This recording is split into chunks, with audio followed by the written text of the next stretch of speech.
Sa pagkakataong ito mga kapatid, ating tatalakayin, sasagutin ang grupo sa Iglesia ni Kristong kay Felix Manalo.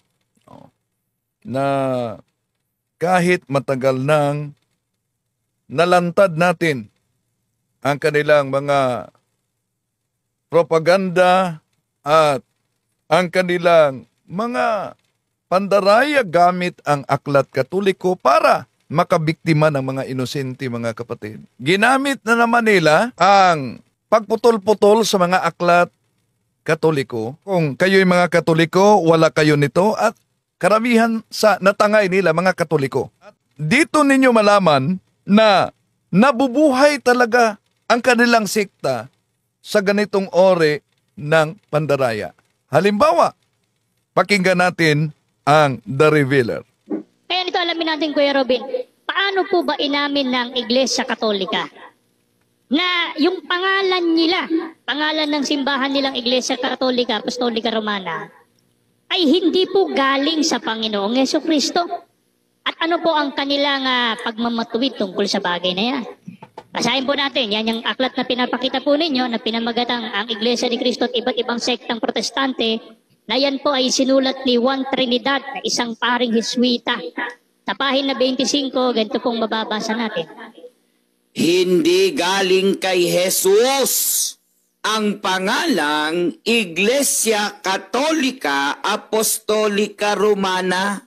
Tanggap po kaya yan ng mga kaibigan nating Katoliko nakikinig, lalo na mga CFD, na inamin mismo ng kanilang pare na hindi galing kay Jesus yung pangalang Iglesia Katolika Apostolika Romana na siyang pangalan ng simbahang kinabibilangan nila ngayon.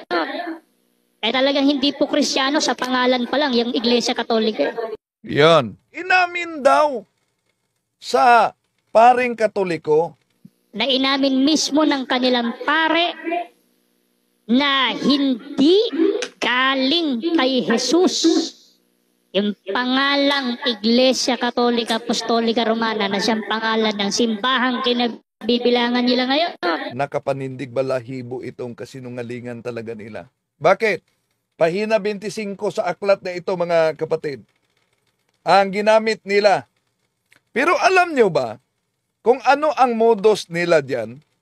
Ito mga kapatid, pakita ko muna bago ang 25 ang pahina 24. Ito po ang makita ninyo sa pahina 24 sa number 7. Tingnan niyo. Sa pahina 24, ito ang mabasa. Kaya nga, ang dalawang pinakamalaking dahilan ng mga guro ng Iglesia ni Cristo laban sa Iglesia Katolika Romana ay nauuwi sa ang una, hindi galing kay Kristo ang Papa. Pangalawa, doon na tayo sa 25. Ito. Yun ang binasa nila sa 25. Ang pangalawa, hindi galing kay Jesus ang pangalang Iglesia Apostolika Katolika Romana. Ano ang inalis nila at iniwasan? Etong karugtong.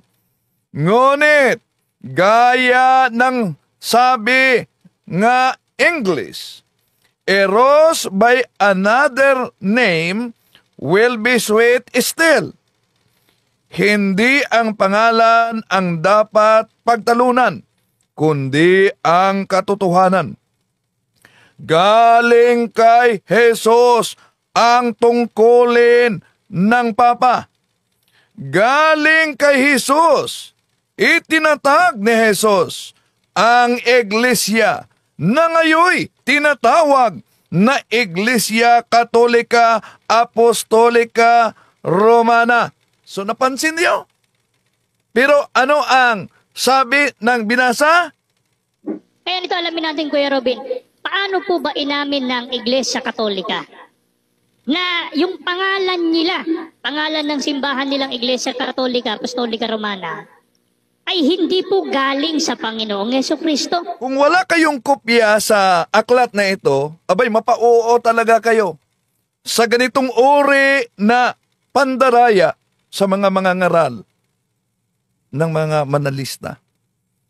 Ang binasa nila ay kotisyon sa pare kaugnay sa objection mga ministro ni Felix Manalo. Ginamit din nila, mga kapatid. Pakinggan muna natin. Ito pala.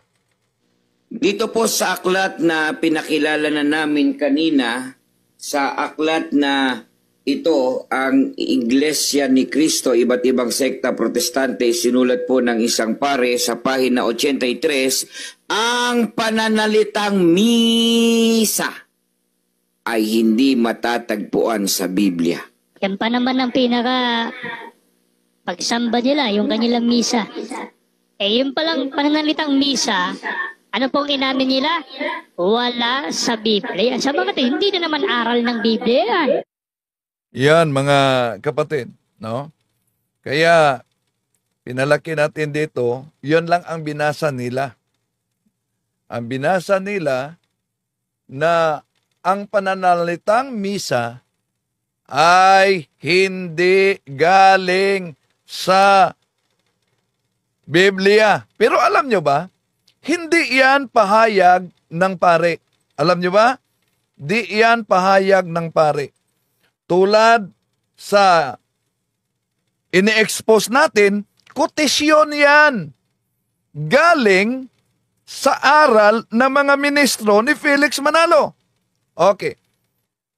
Binasa nila ang pahina 83. Simulan muna natin sa pahina 82. Ito po ang pahina 82, mga kapatid. Mapansin ninyo.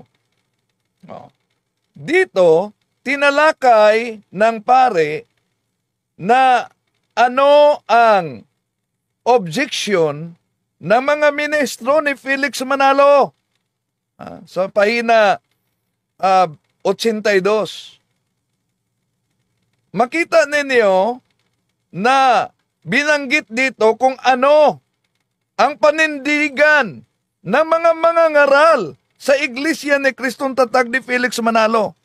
At kaya, balikan natin ang kanilang binasa sa pahina 83. Ito na mabasa, mga kapatid. Sinabi rin nila na ang misa ay hindi matagtagpuan sa Biblia. Yan. Yan ang binasa nila. Ito'y hindi totoo. So, imagine, walang takot itong mga ngaral sa Iglesia ni Cristo na nakahawak lang sa aklat na ito. Sinabing inamin ng paring Katoliko na ang misa ay hindi galing sa Biblia. Inamin ba? Di ba malinaw? Sinabing, eto'y hindi totoo. Galing yan sa kanila. So napansin ninyo, mga kapatid,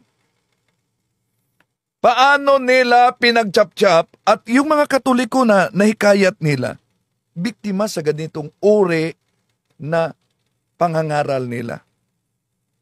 At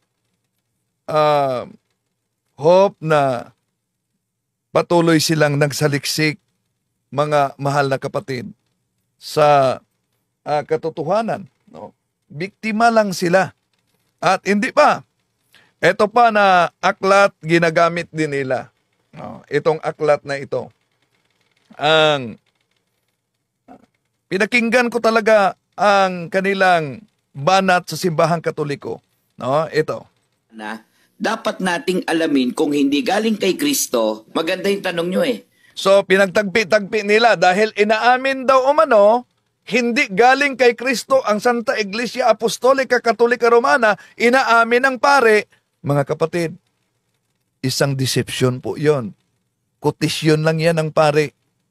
At sinagot yan ng pare. Kaya, kung, sabi nila, kung hindi galing kay Kristo, eto, matagal na nila yang ginawa na pagtagpi-tagpi sa mga aklat Katoliko. Matagal na talaga. So, saan galing ang salitang Katoliko? Pakinggan natin. Kanino galing yung Katolika? Basahin na po natin sa page Yan. 3. Katolika. Ito ay unang ginamit ni San Ignacio, obispo ng Antioquia sa Syria, na pinatay noong 110 AD. Ang Iglesia Katolika, isang pangalang malinaw na ginagamit upang tukuyin ang iglesia sa buong mundo. Inimbento ni San Ignacio ang pangalan. Well, so may pasigaw-sigaw pa sila, di ba? Inimbento ni San Ignacio ang pangalan. Sige, ibalik natin. Di ba, palagi nilang ginagamit ang Roma 16:16 at inaagaw nila yan na sila umano. Inaangkin nila, parang squatter ba? Ang tanong, nang naisulat yung Roma 16:16, sino ang nag-imbento sa salitang mga iglesia ni Cristo? Di ba si San Pablo? Ngayon, itong ginamit nila, ipakita natin sa inyo mga kapatid. Itong mga binabasa nila na pahina 1, no, sa naturang aklat na ito, Catholic is the ancient name by which the Church of Christ has been known for 19th century and more. So, napansin niyo mga kapatid, ano daw umano ang Catholic? Is the ancient name. Catholic is the ancient name by which the Church of Christ has been known for 19 centuries and more. This name was given to her not for the reason of controversy, to prove something, but because it identifies her uniquely. It was first used by Ignatius, Bishop of Antioch. Ito ang nabasa ni Parba na iniwasan nila din. The church founded by Christ is here for the first time called the Catholic Church. Napansin niyo mga kapatid? Nung ginamit nila ang aklat na ito, abay, pinatunayan sa aklat na ang iglesyang itinatag ng ating Panginoong Hesukristo sa kauna-unahan na pagkakataon ay tinatawag na Katoliko. Ngayon, sasabihin ng mga anti-Katoliko, lalo na sa iglesia ni Manalo, walang karapatan si Ignacio na magpangalang Katoliko sa iglesyang itinatag ng ating Panginoon Jesucristo. Imbinto lang ni Ignacio ang Katoliko. Matagal nang patay ang mga apostol bago sumulpot etong si Ignacio. Yun ang palusot nila.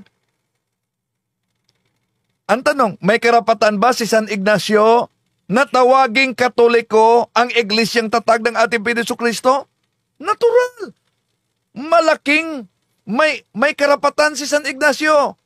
Bakit na may karapatan siya? Una, nagbigay ang ating Panginoon Jesucristo ng makakatulong sa kaniyang mga tagasunod, mga naniniwala, mga disipulo, at mga makakatulong. At iyon, ang pagiging makasama ng mga taong iyon, ang espiritu ng katotohanan. Kaya nga, sabi ng ating Panginoon Jesucristo sa John chapter 14 verses 16 up to 17, and I will ask the Father, and He will give you another advocate to be with you always, the Spirit of truth, which the world cannot accept, because it neither sees nor knows it, but you know it, because it remains with you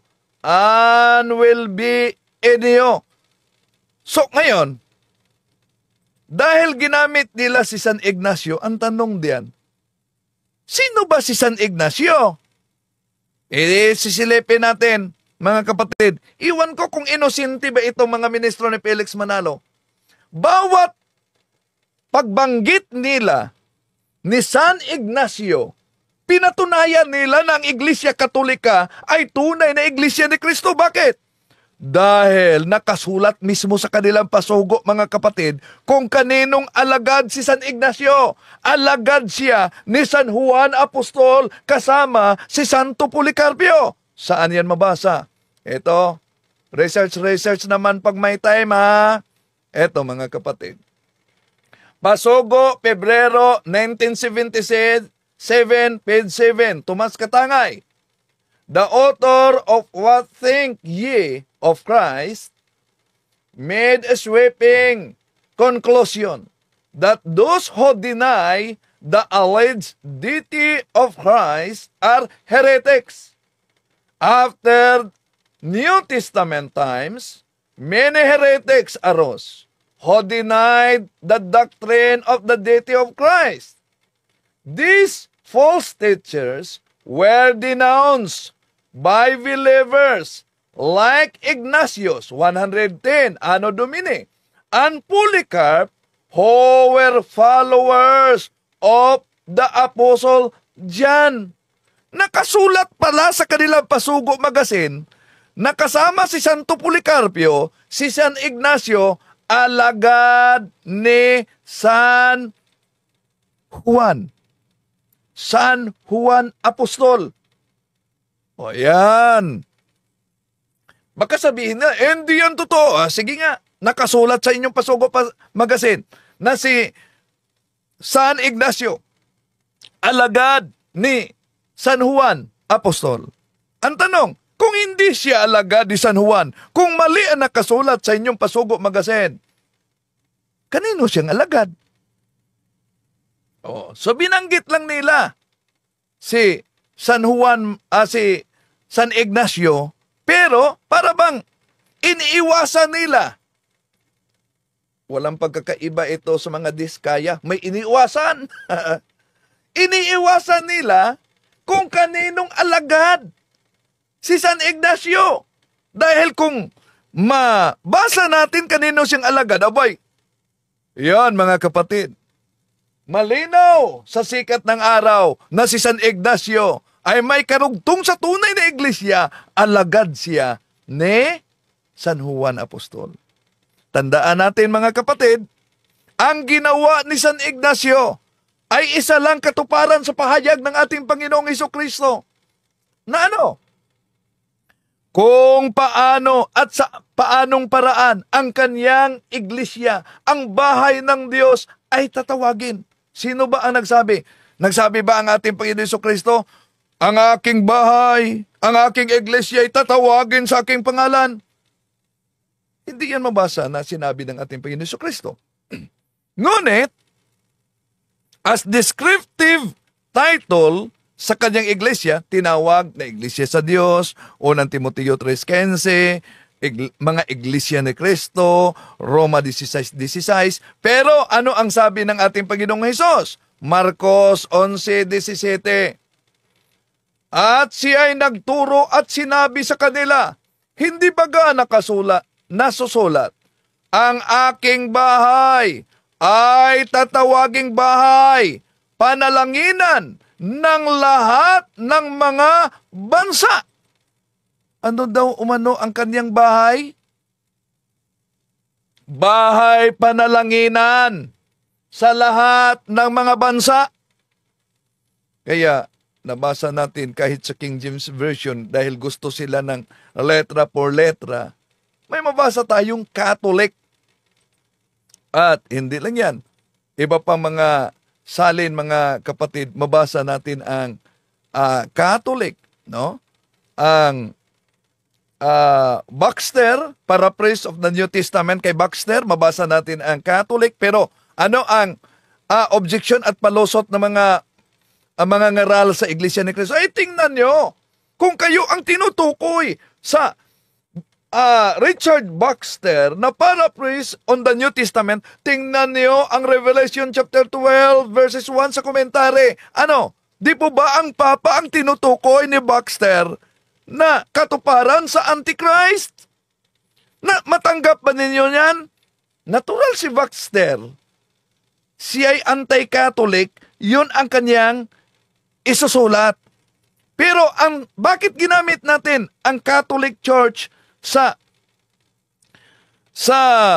Juan 16? Dahil kahit siya ay isang anti-Catholic, abay, tulad sa ministro ni Felix Manalo, si Phil John Fuentes, I have nothing against the fact that the Catholic Church, which exists to this day, could be traced back to the 1st century. Oh, yun. Kahit pa binanatan nila ang simbahang Katoliko, ngunit di nila maiiwasan ang katotohanan na ang Iglesia Katolika ay siya talagang tunay na iglesyang tatag ng ating Panginoon Jesucristo. Kung tingnan natin, nasa Biblia ba ang Catholic, original Greek Bible? Ang sabi na, Ecclesia Catholic, hindi yan Catholic. Mag-sure kayo ha. Bakit? Eto, mabasa mga kapatid.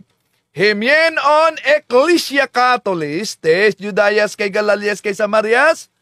So, may mabasa tayo ditong Ecclesia Catholis. Ang sabi ng mga ministro, hindi yan Catholic Church. Ecclesia Catholis, pero hindi Catholic Church. Mas mabuti, yung protestante na Bible scholar ang ating sisilipin kung hindi ba yan Catholic Church. Ang Acts chapter 9 verse 31. Bakit protestante? Dahil kung Katoliko, sasabihin nila bias. Mas mabuti protestante. Etong aklat na ito, The Marks of Scriptures. Eto, mabasa natin mga kapatid. Sa pahina 89, eto mabasa natin.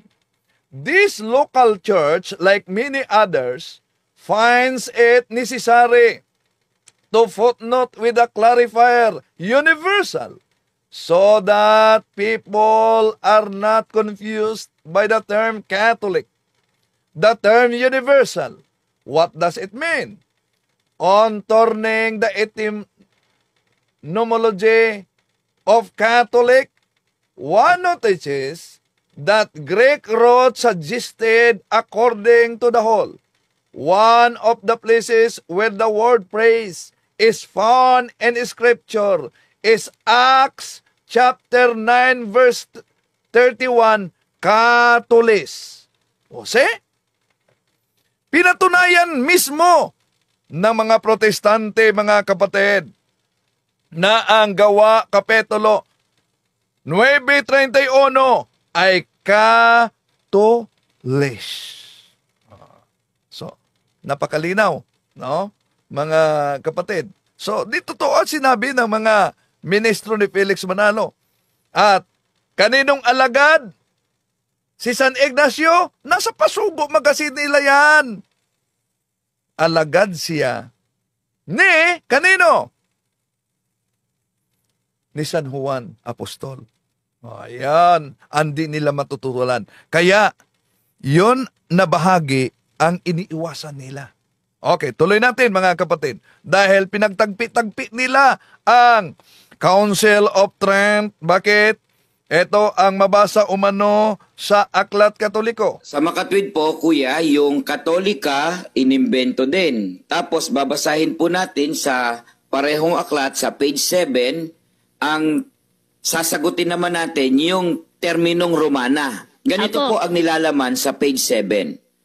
Ginawa ng Konsilyo ng Trento ang Romana bilang bahagi ng opisyal na pangalan ng Iglesia. Ayun. Saan po galing naman yung pangalang Romana? Aminado na naman sila, hindi na naman galing kay Kristo. kundi ginawa Oh. ng konsilyo ng Trento ang Romana bilang bahagi daw ng opisyal na pangalan ng kanilang iglesia. At maliban dyan, ito ang kanilang ginamit, gawin nating isa ang pagsagot diyan, ginagamit nila ang Discourses of the Apostles' Creed. Pahina 191. Bakit? Sa Vatican Council in 1870 daw, ito ang kanilang paliwanag. Kailan po nabuo yung pangalan nila ngayon na opisyal? Kailan po nabuo yan? Basahin po natin sa kanilang aklat pa rin. Sa Discourses on the Apostles' Creed by Clement H. Crack noong 1938 sa pahina 191, iniliwat na po sa wikang Pilipino. Noong 1870, sa Konsilyo ng Batikano, ang pangalang Iglesia Katolika Romana ay iminungkahi. Ngunit ito ay hindi tinanggap. Ang mga obispong nagtipon ay buong pagkakaisang pinagtibay ang opisyal na pangalang ito, ang banal na Iglesia Katolika Apostolika Romana. Ayun, doon na po nabuo. Kumbaga, doon na nakompleto yung pagkaka-assemble. Utay-utay na nabuo, Kuya Siriac, hindi Apo. biglaan. Hindi po. Nag-evolve parang Pokemon ba? Kaya Kaya yung ibinibintang nila sa atin na chap-chap, sila talaga itong nakikita sa pag-chap-chap eh. Yan. Tayo pa ang inaakusahan ng pag-chap-chap, mga kapatid. Dahil nabasa at na lantad yung kanilang mga ginagawang pandaraya. Una, ang pagdeklara sa Konsilyo Vaticano, tandaan natin mga kapatid, hindi nangangahulugan na noon pang 1870 nabuo. Mali po ang interpretasyon ng mga manalista na kundi na ideklara noong 1870, hindi lalabas yung Santa Iglesia Apostolica Katolika Romana. Bakit? Dahil, una, wala pa ang 1870 ang Santa Iglesia Apostolica Romana na descriptive name sa Iglesia na tatag ng ating Panginoon Jesucristo, ang tunay na Iglesia ni Kristo, ay nandiyan na. Nandiyan na, wala pa ang 1870.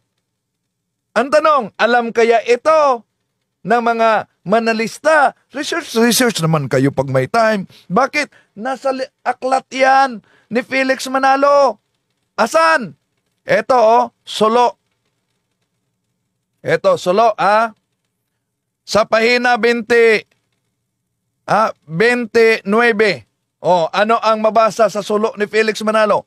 Ang pitsang ito, pitsang pa, ang pitsang ito, 325 Anno Domini, ang unang ganap at pangkalahatang kapulungan ng buong pandaigdig sa Kristyanismo. Ito ang nagpapakilala ng tiyak na pagpasok sa iglesia ng mga Kristiyano. O ano daw? Iglesia ng mga Kristiyano. Tapos ayon sa mga revealers, ang Santa Iglesia Apostolica Katolika hindi Kristiyano. Nasa aklat ni Felix Manalo. Bakit? Tuloy natin. Sa pulong na ito, sumipot ang bagong relihiyon na siyang pinamagatang Iglesia Katolika Apostolica Romana. O di ba nila nabasa ito? Kung ang kanilang argumento, mga mahal na kapatid at nagsubaybay ngayon, nasa 1870 lang lumabas, utay-utay umanong nabuo ang Santa Iglesia Katolika Apostolica Romana. 1870. Ano itong nasa aklat ni Felix Manalo? 4th century pa. May Santa Iglesia Apostolika Katolika Romana na.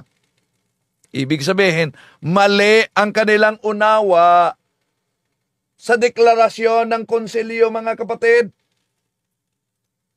Ang deklarasyon ng konsilyo, idineklara lang sa pamamagitan ng pagtitipon ng mga obispo ang hindi mabagong katotohanan. Yun. At alam nyo ba, sa pagdeklara ng konsilyo ng simbahan, mga kapatid, ibig sabihin, hindi yan inimbento lang ng mga obispo at ng mga pinuno ng simbahan na walang kaugnayan ang ating Panginoong Hesukristo. Mali sila. Bakit? Ang ating Panginoong Hesukristo mismo ang nagkumpirma na anong sabi niya? 2 o 3 na magtitipon sa kanyang pangalan, siya'y kasama nila. Di ba nila na yan nabasa? Saan yan? Ito, Mateo, Kapitulo 18, versikulo 20. Sapagkat kung saan nagkakatipon ang 2 o 3 sa aking pangalan, ay naroroon ako sa gitna nila. Ano daw? 2 o 3? Ano pa kaya yung konsilyo? Mahigit pa sa 2 at 3. Anong sabi ng ating Panginoon Jesucristo? 2 o 3 na magtitipon sa aking pangalan, ako ay naroon sa kanilang gitna. Kumpara natin, mga kapatid. Si Kibuloy nag-iisa. Nagdeklara siya na appointed son of God. Si Felix Manalo, nag-iisa. Pumasok sa kanyang silid. Hindi natulog at hindi kumain. Nagdeklara, anghel na. Ano ang sabi sa Biblia? Aba, malinaw.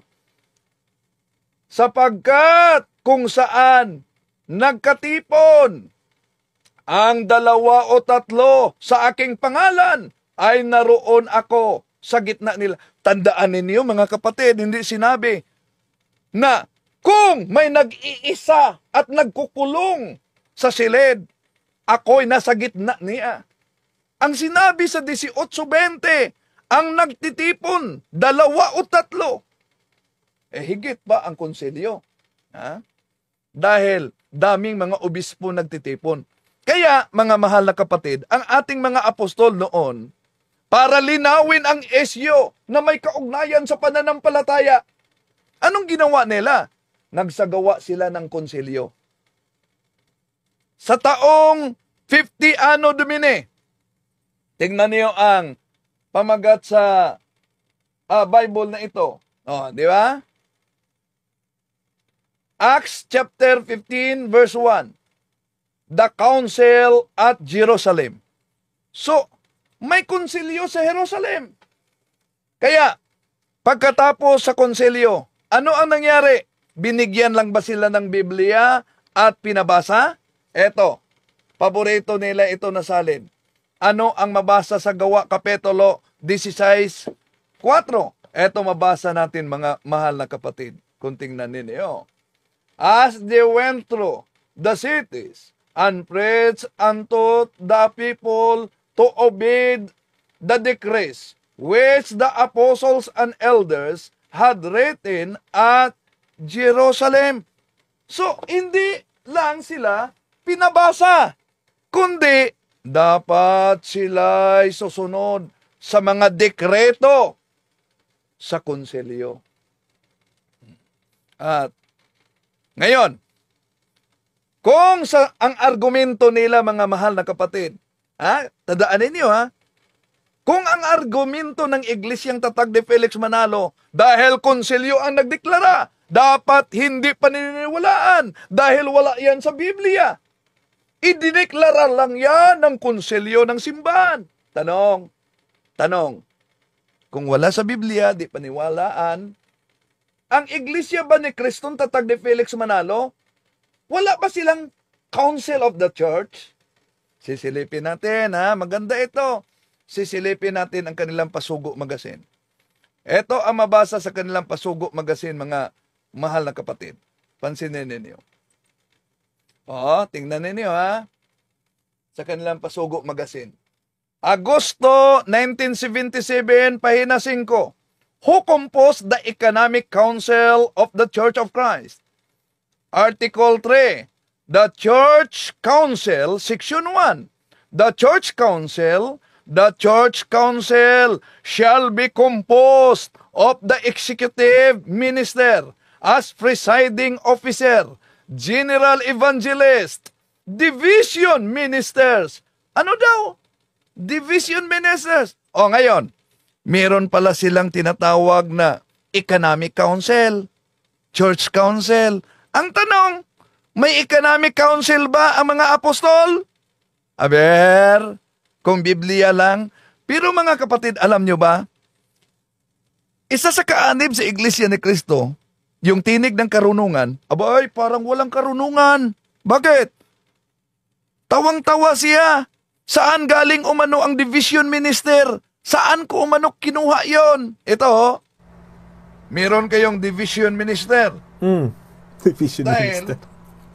hinahanap nila ang salitang Papa sa Saan mo naman Biblia, nakuha sa yan? letra por letra. Saan mo nakuha yung division Ibalik minister? natin sa kanila. Yung division minister. Saan mabasa sa Biblia ang salitang division minister? Kung sinasabi nila na nakatala talaga. Si Felix Manalo, anghel. May mabasa ba sa Biblia na anghel si Felix Manalo? May ganun. Ang una ko naman tanong, saan mo naman napulot yung terminong division minister? Ano? Alam ko yung tinutukoy mo pero hindi yun ang tawag dun. Hindi daw yun ang tawag. Tingnan nyo ang Pasugo Magazine. Balikan natin. The Church Council, Section 1, the Church Council shall be composed of the executive minister as presiding officer, general evangelist, division ministers. Nako, meron kayong division minister. Division Dahil, minister. hinahanap nila ang salitang Papa sa Saan mo naman Biblia, nakuha sa yan? letra por letra. Saan nakuha? Di ba kayo nagbasa sa Pasugo Magazine niyo? Ha? Di niyo nabasa ito? Aba. Research naman pag may time, ha? Imposible. Iglesia ni Cristo ka, di mo alam na may division minister? Ha? Ano ba yan? Di niya alam na may division minister, nakasulat pa sa kanilang Pasugo Magazine. Okay, tuloy natin mga kapatid. Dahil, eto kasi, ang daming mga aklat Katoliko ginagamit ng The Revealers. Kaya, sasagutin natin. At ipasa ninyo ang video nito sa mga kapatid at lalo na sa mga Katolikong natangay dahil sa ganitong uri na pangangaral nila. Ito pa, pansinin ninyo. Ngayon, aling iglesia po ang kinaaaniban ng mga Kristiyano? Iglesia Katolika po ba? Ang babasahin po natin ay mula sa Aklat Katoliko ay sinulat po ni Francis V. Caselli na ang pamagat po ng aklat ay Religion, Doctrine and Practice. Ganito po mababasa natin sa pages 442 hanggang 443 sa English po muna. Sa English po yung aklat na yan. Sige, basahin po natin. Did Jesus Christ establish a church? Yes. From all history, both secular and profane, as well as from the Bible. Considered as a human document, we learn that Jesus Christ established a church, which from the earliest time has been called after him, the Christian Church, or the Church of Christ. Ang tanong po natin, aling iglesia ang kinaaaniban ng mga Kristiyano? Aminado naman po pala ang simbahang Katoliko na iglesia ni Kristo po ang iglesyang itinatag ng Panginoong Jesucristo kung saan doon kaanib ang mga Kristiyano. Ayan. Kaya nga, pag nabasa lang ang salitang Iglesia ni Cristo sa Aklat Katoliko, abay, parang mga squatter na. Ha? Ano ba, ang iglesia ba ni Felix Manalo ang tinutukoy sa aklat na ito? Simulan natin pagbasa mga kapatid. Ito kasi ang nakasulat. Kaya mag-ingat talaga sa ganyang taktika. Tingnan niyo ang nakasulat, oh. Sa pahina 442. The lesson on the Catholic Church are among the most important in the study of religion. For if we want to admit that the Catholic Church is the true church established by God to teach men infallibly the way to heaven. So, ang tinutukoy diyan na Iglesia ni Cristo sa aklat na ito, walang iba. Ang itinatag ng Diyos, ang Iglesia Apostolika Katolika Romana. Kaya mali po ang sinabi nila mga kapatid na iniwan ng simbahang Katoliko ang pangalan ni Cristo. Pinalitan. Mali po. Dahil nasa aklat na ang tunay na Iglesia ni Cristo ay ang Iglesia Katoliko. Yung ginamit nilang aklat. Ganon mga kapatid at mga Katoliko na nadala. Pag-aralan ninyo yan. Dahil alam ko na biktima lang kayo sa ganitong uri ng propaganda at pamumutol ng mga ngaral sa Iglesia ni Cristo. Kahit nalantad na, aboy, inulit-ulit pa rin nila ang ganitong ore ng mudos. Para bang, pakapala na. Okay, tuloy natin mga kapatid. Ngayon, bakit sa Iglesia ni Cristo dapat makita upang kilalaning Kristiyano? Basahin po natin sa yung hawak-hawak ni Alibong kanina, yung Papal Encyclicals. Basahin po natin sa pahina 39 sa Tagalog. Sino man siya at ano man siya, wala sa Iglesia ni Cristo ay hindi isang Kristiyano. Paano kaya tututulan ngayon yan ng mga kaibigan nating Katoliko? Sapagkat yung aklat na binasa natin ay Papal Encyclicals. Yan po ay koleksyon ng mga wala ba silang common sense? Bakit? Dahil Papal Encyclical, mabasa ang Iglesia ni Cristo, ibig ba sabihin, ang Santo Papa na nagsulat sa Papal Encyclical, pinatunayan ang inaniba nilang tatag ni Felix Manalo? Pag sure mo, oy. Bakit? Napakalinaw naman. Napakalinaw ang nakasulat sa Papal Encyclical. Sinong Iglesia ang tinutukoy na Church of Christ? Yan napakalinaw. Walang iba kundi ang Santa Iglesia Apostolika Katolika Romana. Kaya, mga mahal na kapatid, para bang mga squatter ito, mabasa lang ang Church of Christ, abay inaangkin na. Kung wala itong mga aklat na ito, makapangaral kaya sila ng Church of Christ? So tuloy natin. Ito pa. Ang aklat po ng Father Smith Instruct Jackson ni Reverend John Francis Knoll at pinagtulungan ni Reverend Lester Pallion sa 1953, page 35 to 36. Ang Iglesia ni Cristo ngayon sa kalagayan, sa kapangyarihan, sa aral, ay dapat maging katulad ng kanyang dating kalagayan. Nang ito ay maglingkod sa mga tao sa pamamagitan ng 12 apostol. Sa iglesyang ito, ang lahat ay nananagot na umanib upang maligtas. Yaong mga taong sa kapabayaan ay hindi nakilala ang iglesia o nakilala man ito ay tumangging umanib dito ay hindi maliligtas.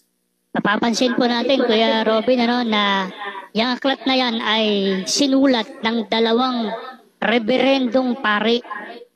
Mukhang aminado yung pare, na yung kanilang simbahan, nawala sa dating kalagayan. Opo, Yan. binigyan diin ko kanina. Mga kapatid, mukhang aminado daw ang pare na ang ating simbahan ay nawala sa kalagayan. Mukha. Kaya kahit siya na nagpahayag diyan, Syriac, abay, hindi sigurado. Mukha lang. Bakit?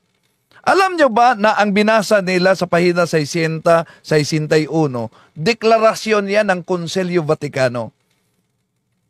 Abay, nagtaka kayo. Tinututulan nila ang deklarasyon ng Konselyo Vaticano. Pagkatapos, nang mabasa sa deklarasyon, ang The Church of Christ, abay, inaagaw na nila. Tuloy natin ha. Ito po ang mabasa mga kapatid. Pansinin ninyo. No? The Church of Christ today must be in nature, in power, in preaching, when it when it served men through the 12 apostles. It is to this church that all are obliged to belong in order to be saved. Those people who do doubtful, deliberately refuse to seek out the true church, or knowing it, refuse to join it, cannot be saved. Pinutol nila. Deklarasyon yan ng Vatican Council sa The Church number 14. May karugtong pa.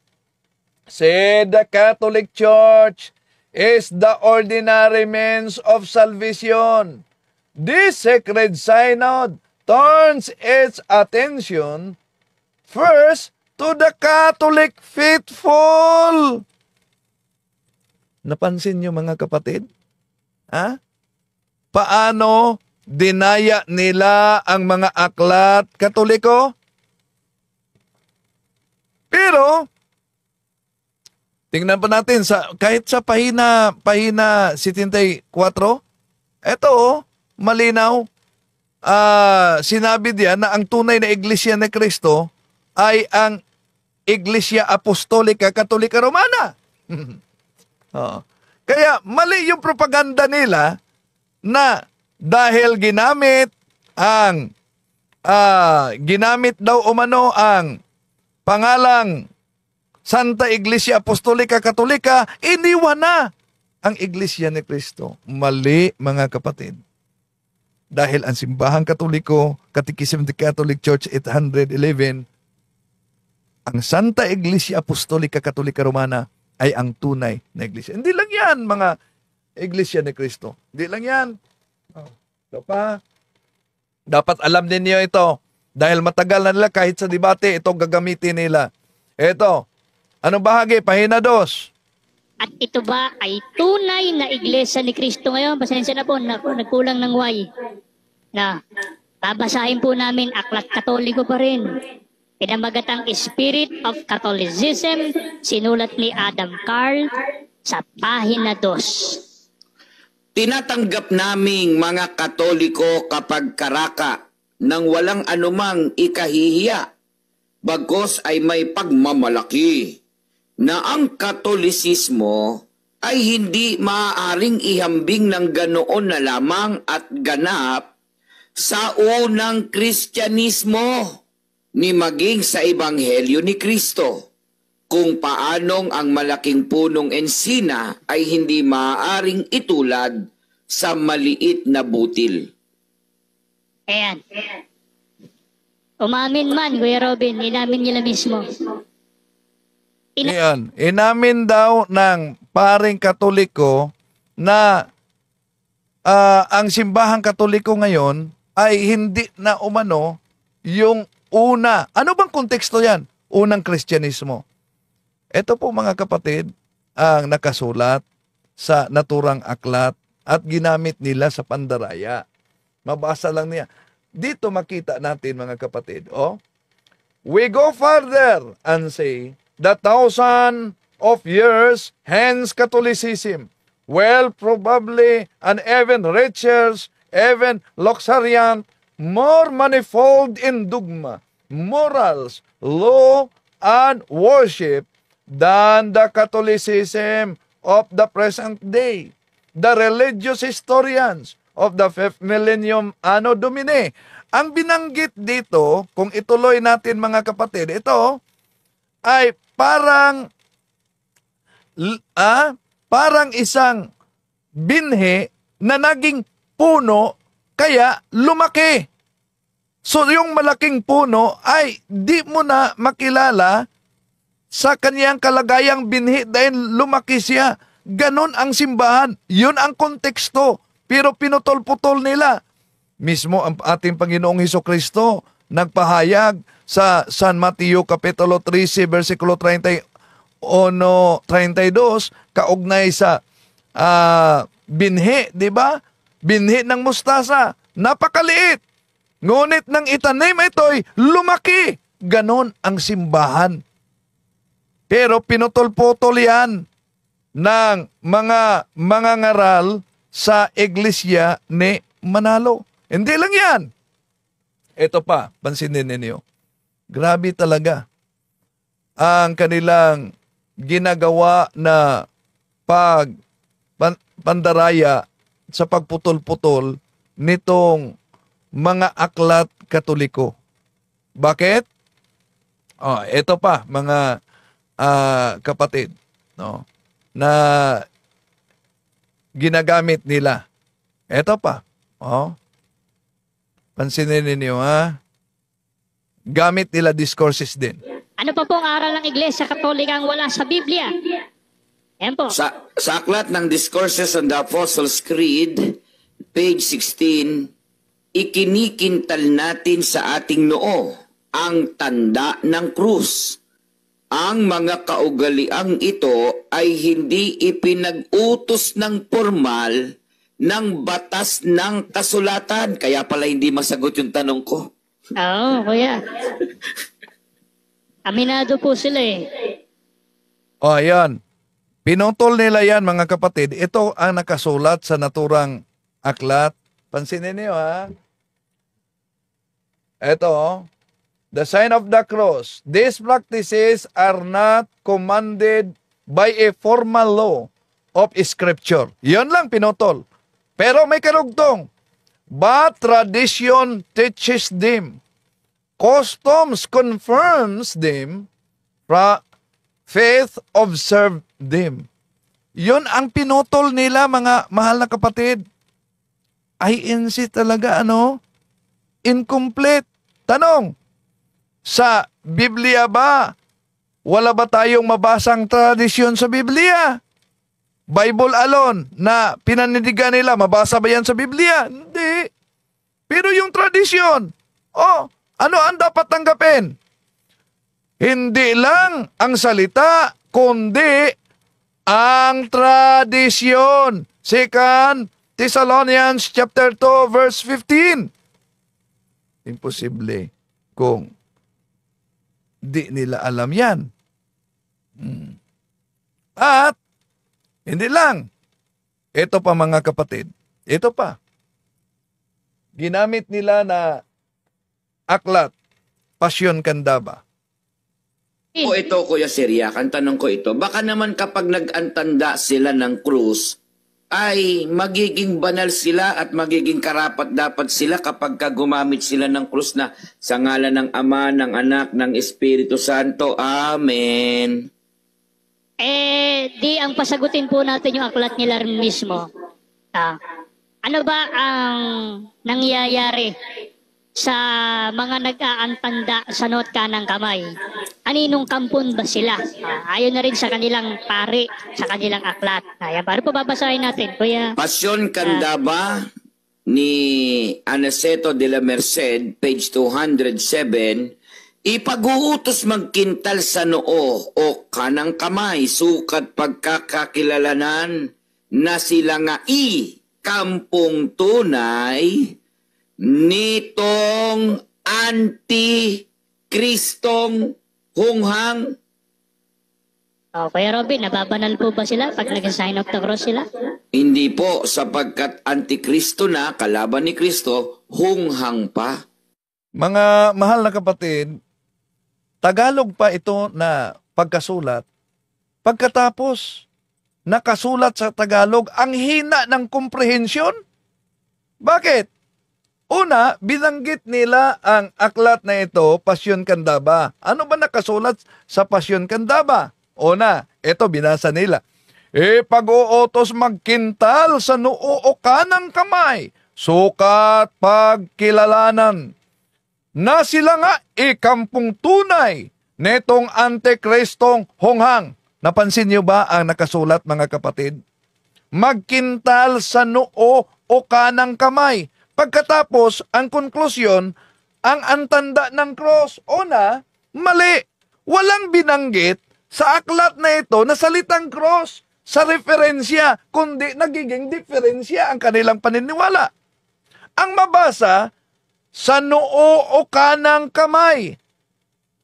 O ang ginagamit, ibig sabihin sa English or. Ibig sabihin, alin man sa dalawa dahil or o. So, ang pag-antanda ng cross, hindi o sa English or, kundi ang ginagamit ay an. Sa Tagalog, ang pagtanda ng cross, hindi lang sa noo at kanang kamay, kundi gamit ang kanang kamay sa noo, sa dibdib, sa mga balikat, kaya palpak. Palpak ang paggamit nitong mga antikristong honghang. Okay, tuloy natin mga mahal na kapatid, no? Huwag kayong masaktan. May mga nagkomento na sa akin dito, parang nasaktan, dinidelete din sa mga kasama dito. Nasaktan. Buksan nyo ang inyong isipan. Anong mangyari sa siktang nagtuturo na wala sa Biblia? Sila na mismo ang ating pakinggan. Ilan lang po yan sa mga aral na itinataguyod ng Iglesia Katolika na hindi lang po wala sa Biblia, kundi labag pa sa Biblia. So, sa banat na banat nila, mga kapatid, ang aral daw natin ay wala sa Biblia, at sabi pa, labag pa daw umano sa Biblia. Sige nga, pagbigyan natin sila. Pagbigyan. Bakit? Ang inyo bang aral nasa Biblia? Halimbawa, eto po, mabasa natin sa Pasugo Magazine ninyo. Eto mabasa natin ni Benjamin Santiago. Sa likod ng nasabing basahin ay nakalagay ang larawan ng medalya ng Iglesia ni Cristo bilang alaala sa ika-50 anibersaryo nito, na ang nakaukit sa medalya ay ang larawan ni kapatid na Felix Manalo. Tanong, kung ang kanilang paniniwala dapat mabasa sa Biblia, sino ba mga apostolis nagsagawa ng medalya? Aber? Hindi lang yan. Ito pa, mga mahal na kapatid, sa kanilang Pasugo Magazine. Ito pansinin ninyo ang Pasugo Magazine nila. Noon daw ipinagdiwang namin ang ika-50 anibersaryo ng Iglesia ni Cristo sa pagtitipon daw na ginawa namin sa Araneta Coliseum, ay inilagay daw sa gitna ng libo-libong kaanib ang relikya ng trunong likmuan ng yumaong si kapatid na Felix Manalo.